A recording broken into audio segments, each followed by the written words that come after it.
So what's keeping me entertained? So that's really key because not only is it good to communicate back and forth, I can communicate with my wife, my two daughters, friends, other family as well, my brothers and sisters and whatnot. Some of the 580 family, we'll call it. So I'm communicating with those guys. Some of them are posting on our Facebook page, which I don't have access to, so that's really cool. Some of those gentlemen are helping me with weather routing, which is awesome because it really helps. Thank you, Bruce. Thank you, Pete, because that's really helped out a lot. Much appreciated. Another gentleman, Renault, he's from Switzerland. He's not on my Zolio. He is. He's on my Zolio, but he's not on that Facebook group, so he doesn't know what's happening on the Facebook group either. But anyway, thank you, Renault, as well. From Switzerland, we might go visit him once I get to Portugal afterwards. Hopefully, time permits. Anyway, so that's been pretty key. I have lots of music on here. My daughter's loaded up another phone, a spare phone, kind of. If this one gets damaged, full of music as well. So that's been pretty cool. And I've been reading a fair bit as well. So, which is not really my norm, because I don't usually have time to sit and read. That's kind of the biggest thing for me. I have too many other things I'm doing, right? So, but anyway, we'll flip the camera around here, and we'll take a look. So, I started this book. It's called Trekka Around the World, written by John Guswell. Originally, maybe I mentioned this before, born in the UK, grew up most of his life in Victoria, BC, and that is where he built this boat right here, which is, he named it Trekka, and built the boat by himself, plywood, and basically the long story short is he sailed the thing around the world, I think over the course of 3 or 4 years, and some interruptions in there and whatnot, things, but really cool adventure. But I found actually the last bit, this is redone, the last chapter had to do with all of what he's been doing since then. And I found that really interesting because he went on to build many other boats. So a couple of 3 or 4 boats for himself, and he was commissioned by others, you know, not only boat yards, but individuals that knew him through word of mouth to build boats for them, right? They walked up and said, "Hey, John, we want you to build us a boat." So, and like the big boats, too, like hundreds of feet. Anyway, so I read that book, which is good. I've been reading a lot.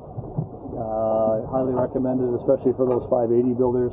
So the connection there with the 580 is that Don McIntyre, I guess, knew the story as well. He was really intrigued, and he ended up naming hull number 101 of the 580, the classical 580. He ended up naming his boat Trekka 2. So, and if you look at the photos, if you go online and check it all out, there is a resemblance between Trekka and the 580s. I would say that, yeah, there's definitely. Meanwhile, the 580 is also a spin-off of the Setka, which is a 5-meter boat. So this is just basically a little bit longer, right?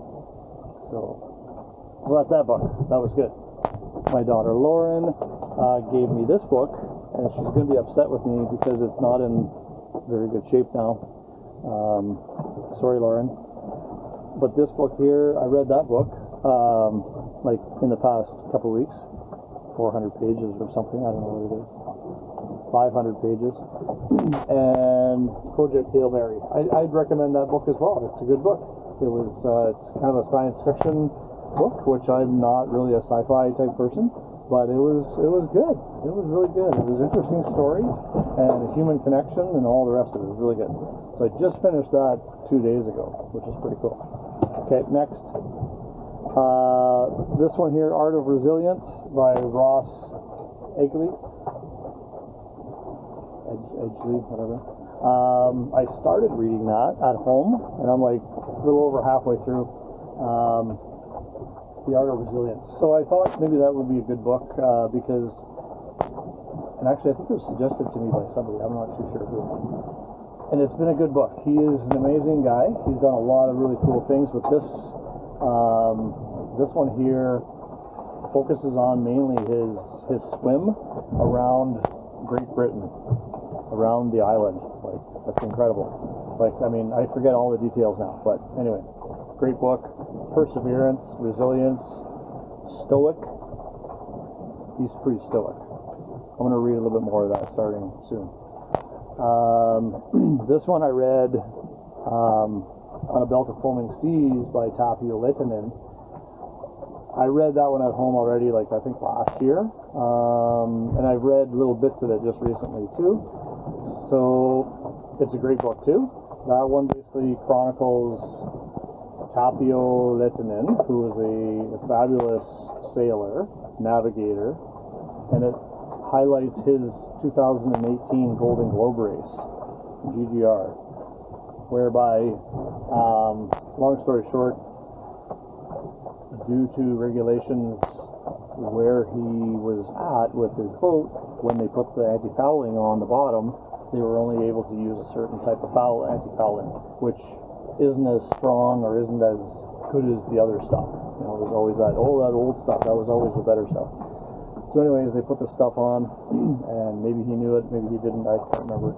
But anyways, so he got some serious growth on the bottom of his boat, to the tune that it took him over 300 days to complete the Golden Globe race, whereby most others, I'd have to look at it again, but most others finished like 80 or 90 days or even more before him. And that's another book of perseverance and his love of the sea and the love of sailing. So basically it just slowed his boat right down, that's really all it was. But he just kept on cruising, kept on sailing, you know. Stoic. Tapio, you're stoic, buddy. Hopefully someday I can I'll be granted the pleasure to meet you. I would like to sit down with you someday. And there's also a connection there to Thunder Bay, because there's lots of Finnish people in Thunder Bay too. So as I was reading the book, I could hear him saying the words, because I understand the Finnish humor, and it was really, really good. I enjoyed the book. Thank you, Tapio. So also, you can see some other books here. These books are actually from Carrie's Uncle Jerry. So he gave us these books a long time ago, and again, I haven't had a chance to read a lot of them, but I did pull out, actually I have probably about 8 or 10 on the boat, and I read the other day, well, even yesterday, some Edgar Allan Poe. Look at that, Edgar Allan Poe. Look at me go. So I read, and there's short stories of his. The one was kind of strange, but anyway, I don't know, whatever. What do I know? I'm going to dig into this one here today, which is some poems of Shakespeare. So I'm going to read some of that. In my other book there, I also have some Mark Twain, and I think I have even Moby Dick. I think it's in there too. So that's pretty cool. And this one here is also some short stories from Hemingway's. There's Hemingway. So I'm getting cultured as I'm sailing the Atlantic Ocean. I still have quite a few days here. So what else am I keeping busy? Well, I mean, just in these type of conditions, when the boat is pitching and the boat is heeled, right? So it's heeling back and forth, and it's also pitching forward and aft as it goes over a wave and whatnot. Just doing anything is pretty challenging, right? Having a coffee, you know, making coffee.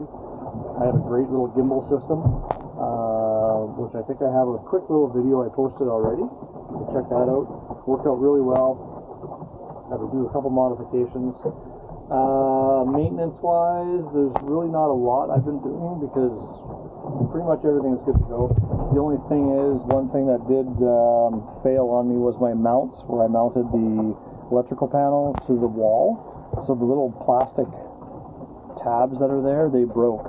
And they broke because one of these water containers came loose and smashed up against the side of it and broke all the tabs.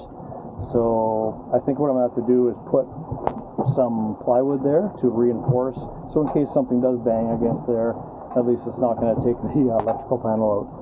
I designed that in such a way, it looks like it's kind of tucked away in a really odd spot, but actually when you do undo those screws, that whole panel moves out here, so I can move it out like 4 feet. I have enough wire and cable, and then I can do some work on it if I need to, so I'm not actually working underneath that cabinet.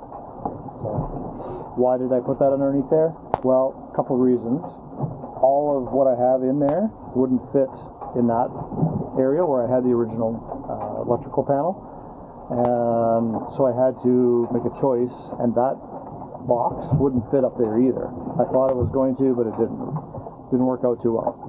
So I ended up putting it underneath there, and that worked out fine because it's a sealed waterproof box. All the fittings are all waterproof, so if something does happen and I end up with a lot of water down here, that is still going to be functioning, so I'm not going to lose electrical power. And that worked out really well. I just have to redo the mounts. Maintenance wise, a couple little things here and there, nothing really. As you can imagine, this is difficult to do any work. Maintenance projects, even charting, like to do charting is a real pain in the butt. I've opted, I'm actually going to do a bunch of stuff later on, some documentation of the journey later on, because I literally can't really write stuff down very well. The basic navigation I've been doing, and plotting dead reckoning, plotting my course on the charts and stuff like that. But other than that, not a lot. Reading, listening to music, making my food, making sure the boat's going fast, little tweaks here and there, trying different things, adjust the sails a little bit, see what it does for boat speed, pointing ability, making sure I'm on course, all that kind of stuff. So right behind me is my VHF radio. It's a B&G used unit. It's worked out fine.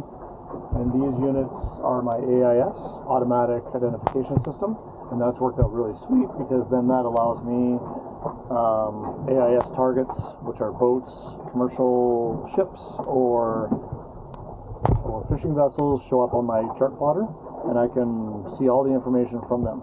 So it's worked out pretty key. Just saw a large cargo freighter this morning, 700 feet long or something like that. It's pretty important to know where those things are. Yeah, you don't want to run into those. What else? Solar panel stuff. It's worked out great. 2 50-watt panels at the back. You can see here, I don't even know if they're charging because it's pretty cloudy. But I am getting 0.8 amps right now. And they're actually pointing away from the sun, so that's actually pretty good, I suppose. What else? Haven't really used the sink very much.